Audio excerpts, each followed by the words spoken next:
So if God knows everything, then God already knows who's going to hell and who's going to heaven before he even ever created them, before he created the universe, before he created Adam and Eve. Absolutely. So with this viewpoint, how could we all have free will at all if everything's already determined? All right, excellent question. Do you like football? Yes. Let's suppose you like NFL football, so you have DirecTV so you can get I don't have enough faith to be an atheist. And NFL Direct Ticket, right?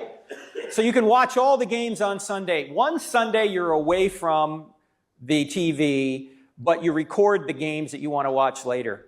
And let's suppose you're coming home that night and your friend texts you all the scores and you go, I didn't want to know the scores, but you know them now. And so you get home and you elect to watch one of the games. You already know what the score is going to turn out to be. Question, does that mean the players on the field don't have free will because you know the outcome? No. Okay, they still freely doing what they're doing on the field. The problem is they've already done it. They've already done it, and God's outside of time. So from his perspective, everything has already happened, even though it hasn't on our perspective, because we're in time, he's outside of time. So God knows the end from the beginning. That's how he can do prophecy, Alpha and the Omega. He's all-knowing as well. And just because it's already happened in his mind doesn't mean that he's causing us to do it directly. We still have free will.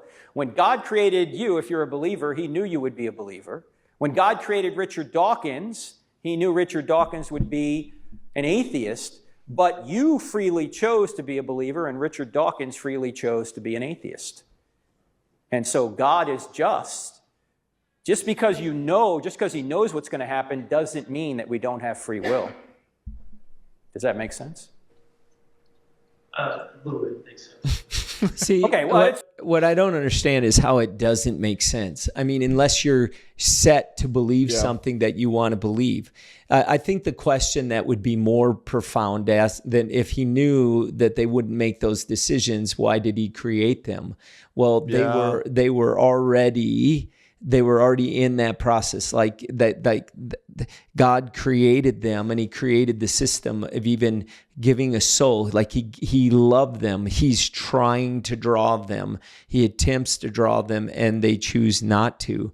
But this idea that God only creates those that turn to him is, it's just some of those things we may not understand why God does that. And that's where you lean into the fact that he's still God, and there are some things we may not understand. Yeah.